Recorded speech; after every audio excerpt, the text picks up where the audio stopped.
Bonjour et bienvenue pour ce temps de méditation. Nous sommes le vendredi 3 avril et ensemble nous allons méditer sur un texte de l'évangile de Jésus-Christ selon Saint Jean au chapitre 10, versets 31 à 42.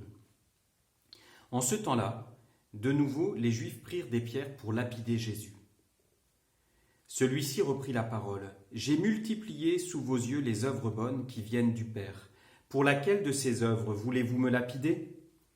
Ils lui répondirent, « Ce n'est pas pour une œuvre bonne que nous voulons te lapider, mais c'est pour un blasphème.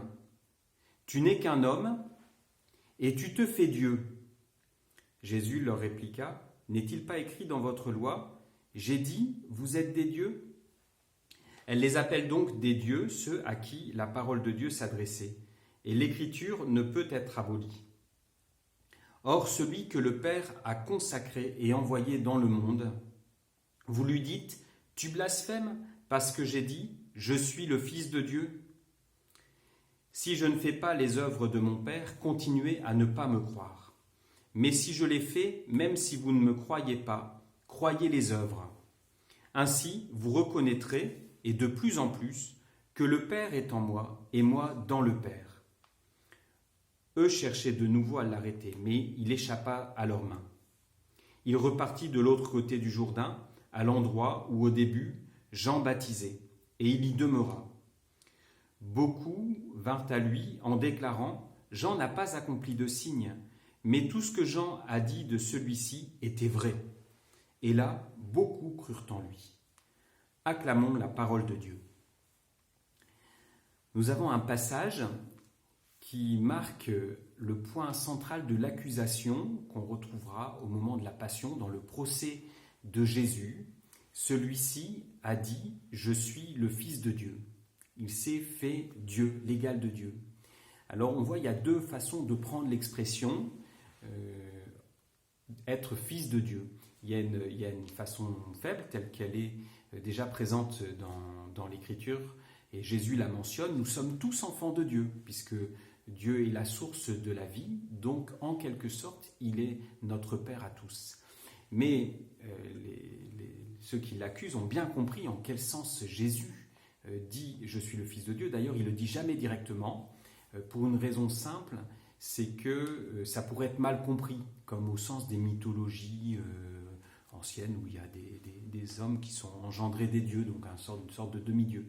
Jésus le dit dans un autre sens, donc il n'emploie pas directement l'expression « Fils de Dieu », il parle de lui comme le Fils de l'homme, et il enseigne qu'il est de toute éternité sorti de Dieu, que le Père est en lui et que lui est dans le Père. C'est ce qu'il dit ici.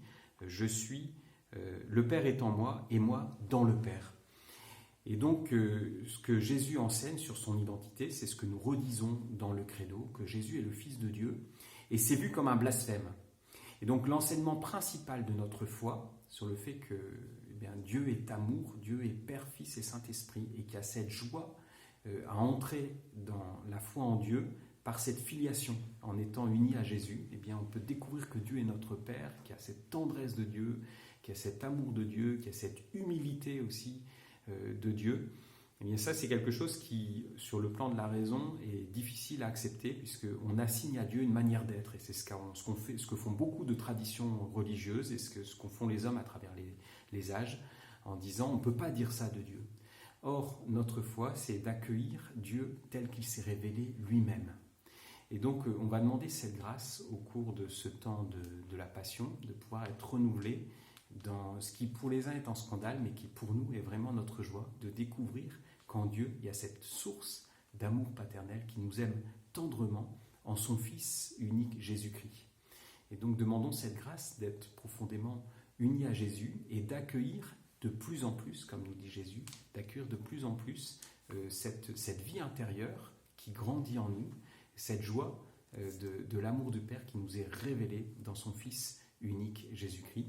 Demandons cette grâce aussi de ne pas assigner à Dieu ce qu'il devrait être, mais de l'accueillir tel qu'il s'est révélé à nous, dans son humilité, dans sa simplicité, dans sa tendresse et son amour infini. Bonne journée à tous.